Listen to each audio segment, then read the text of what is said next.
So a lot, and I mean a lot, happened yesterday. Sanctions by the EU, sanctions by the US, and the Russians are really rattled. Greg Terry and I talked about that in a video earlier today.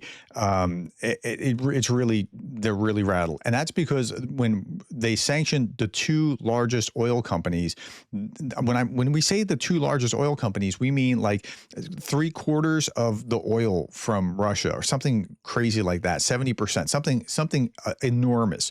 Two largest oil companies due to frustration. Trump sanctioned them due to frustration with Putin's lack of progress on peace negotiations. Now, it happened just on the other side of the kindergarten attack as well. Russia hit a kindergarten with a double tap, by the way. And I'm not sure that the kindergarten even influenced it so much as just frustration with Trump or with Putin not coming to the table. Now, the sanctions have holes in them. The sanctions say may, not shall, in 1 month. It gives 1 month. I saw people say things like, well, now we got a double taco. Okay, I get it. It's not 2 weeks. It's a month. November 21st is when the sanctions are supposed to kick in. But it's having an effect, even if there's a weasel clause in it where it says they may do these things to them. So Trump could still back out and do what you hope he wouldn't do, but nonetheless, it's having an effect. Okay, so he has not seen enough interest or action from the Russian side, said the press secretary, Catherine Levitt. Okay, now with that, let's go to this. China, what's actually happened is pretty remarkable. China's state oil firms stopped buying seaborne Russian crude after U.S. sanctions. India is preparing to slash imports of Russian crude. The two countries account for the majority of Russia's overseas oil sales, 85% of its crude exports by early 2025.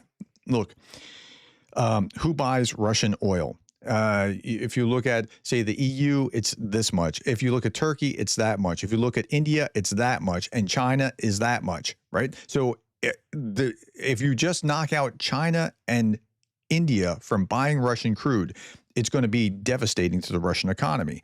30% of the Russian budget is built on on oil sales, oil and natural gas sales. Okay, it was as high as 50% back in 2011 to 2015, something like that. It's down to 30, but still 30% of your budget is built on that. Now, it has the Russians rattled. I talked about that with Greg earlier. Kirill Dmitriev, Putin's envoy, is visiting the U.S. to hold talks with Trump's team on U.S.-Russian relations and to meet with his associate, Steve Witkoff. Earlier, Trump and Putin reportedly agreed to meet in Hungary, but media claimed that the summit was canceled. Well, they agreed to it. Then Putin did everything that he possibly could, sending everyone out to say, no, we're not going to do that because he really wants to stall on that. And then Trump took a victory lap saying, I canceled it. And then Putin came out and said, no, I mean, it's not canceled. It's just delayed, because he's still trying to stall and still trying to be in good graces. Again, it was Rosneft and Lukoil. Rosneft is the larger of the two firms. Lukoil, this is from the Ministry of Foreign Affairs of Russia. Here, if the U.S. administration playbook follows the playbook of its predecessor, that's the Biden administration, it will only endanger global economic stability. No, this is the right path that's going to fix what's broken. And that's the way we should be thinking about this. Now, the PRC and Indian companies are, reportedly significantly reducing direct purchases of Russian oil in the short term, and the European Union passed its 19th sanctions package against Russia, primarily targeting the Russian energy sector. This is the ISW's report. Yeah, I mean, it's going to have this effect. So Putin has come on saying that the sanctions that they spent billions to avoid won't affect the Russian economy. That's nonsense. How can it possibly not? In what world could it not affect the Russian economy? Well, only if the weasel clause is put into effect, which it might be. Let's say a month from now, like on the 20th, we'll look at the 19th, 20th, 21st of November. Is Putin having a phone call with Trump? If he is, it's all bad news. Well, let's look for that. Okay. When asked about Putin's claim that sanctions won't affect Russia, Trump replied, listen to this. President Putin basically said today that Russia is immune from U.S. sanctions. He said that it would not impact the Russian economy in any serious way. Is he Good. wrong? I'm glad he feels that way. That's good. I'll let you know about it in 6 months from now. Okay. Let's see how it all works out. Now, that's not saying that we're not going to do anything for 6 months. What he is saying is that it's going to, if it goes forward, it will devastate the Russian economy. And 6 months from now, they'll be crying about it, right? Okay. So I want you to read that as favorably as possible, not I'm going to reevaluate this in 6 months. That's not what he was saying. Meanwhile, Trump and Xi will meet on Thursday, October 30th. They're going to be on the sidelines of the ASEAN summit.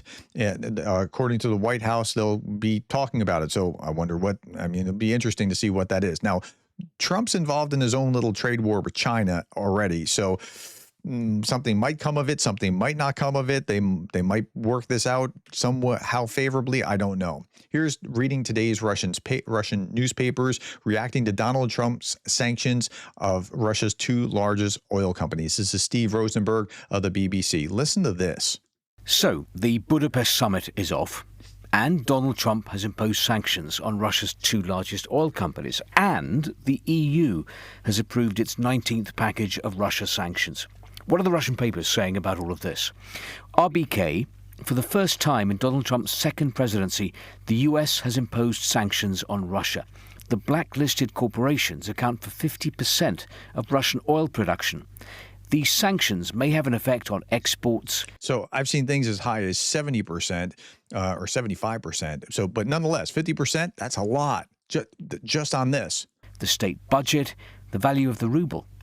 An economist tells the paper that Russian oil companies have pretty much adapted to sanctions and have found different ways of getting round restrictions. However, if India cuts the amount of Russian oil it buys, other markets will need to be found.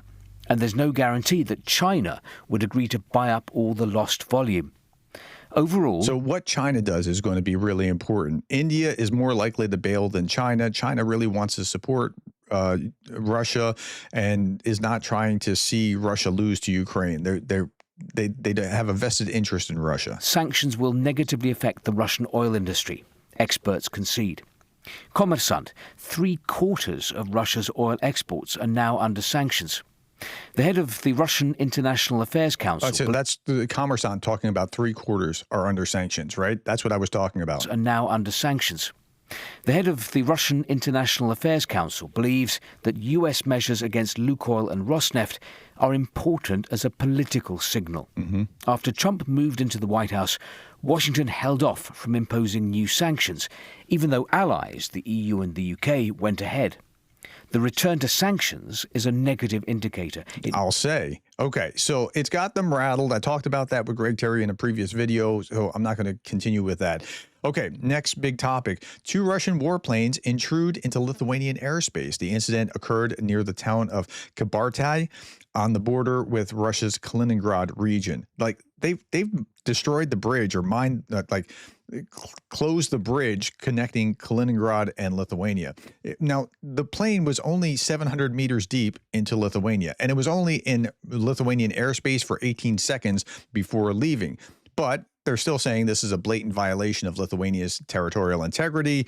This is the president saying this. Russian embassy officials will be summoned to receive a formal protest. Now, again, if it was just an isolated incident, you'd be like, okay, 18 seconds, 700 kilometers, meters deep into it. And okay. But because of the pattern of all the other things happening, this could have been an accident. But because of everything else that's been happening, you got to take it, you got to deal with it differently than otherwise. Okay. Meanwhile, Zelensky is in Great Britain. He had a meeting with His Majesty King Charles III of United Kingdom. I'm grateful to His Majesty and to the entire United Kingdom for their unwavering support of our people, as well as for their strong public messages in support of Ukraine and pursuit of peace for the country. And this is just some images of them meeting at the, I guess it's Windsor Castle. By the way, just a little fun fact, these soldiers, I understand, like with the big hats on, like if you've been in the military, you know, like don't lock your knees in uniform. And if you do, they're the way that they frame this is if you pass out while you're standing there, at least have the decency not to catch yourself. Right? Like, at least be enough of a man not to catch yourself. Okay. At any rate, that's just a fun fact. Ahead of today's Coalition of the Willing meeting in London, UK Prime Minister Keir Starmer urged allies to boost deliveries of long-range weapons to Ukraine before winter. Like, that's where the action's going to be. The battlefield is really locked because of drones. Neither side can really make a lot of progress. Long-range attacks on Russia, that's going to be the different thing. Zelensky says Putin wants to push Ukraine into a humanitarian catastrophe this winter. He tried it in the last 3 winters. He's gotten better at it. During his visit in London, Volodymyr Zelensky said that the Kremlin is preparing winter energy war, aiming to leave Ukraine without heat and electricity. That's a really big problem. And so part of what they really need is air defense, and part is to be able to quickly rebuild the energy infrastructure that Russia attacks. This is how Zelensky was met when he was at meeting with these other European leaders, the Coalition of the Willing. Everyone rose for Zelensky. One by one, no, not applause, but respect. Europe knows who's fighting for freedom. Yeah, that's how you welcome somebody who is actually somebody that is worth welcoming as a hero, because he's standing up for freedom. All right. Meanwhile, the Russian Ministry of Foreign Affairs spokesperson Maria Zakharova says today marks the 80th anniversary of the UN. Now, it's interesting. Russia is the chair of the Security Council for this month. It's just, it hurts my head. While they're the greatest aggressor right now, okay, Russia stands ready to continue working vigorously to ensure the full restoration of the UN's central coordinating role in world affairs. Oh, good grief. While Russia is doing what Russia's doing to Ukraine. Last little bit by Darth Putin. On this day in 1980, West Germany signed what was then the largest ever gas deal with the USSR. We had just invaded Afghanistan, but our butchery never gets in the way of profits. A message we noted. Imagine Germany funding Russian war machine and dismissing warnings about it. Yeah, well, one of the subsidiaries of Rosneft is the largest, one of the larger ones is a German subsidiary, and they're trying to figure out what they're going to be doing about that with now that the sanctions are in place. All right, my friends, that's all that I have for this 3 big stories update. Thank you for your time. Please subscribe if you haven't already. I do these every day. Thank you for those subscribes. Thank you for the likes, the shares, the comments. I try to read as many comments as I possibly can. And thank you for being the kind of person who cares about Ukraine.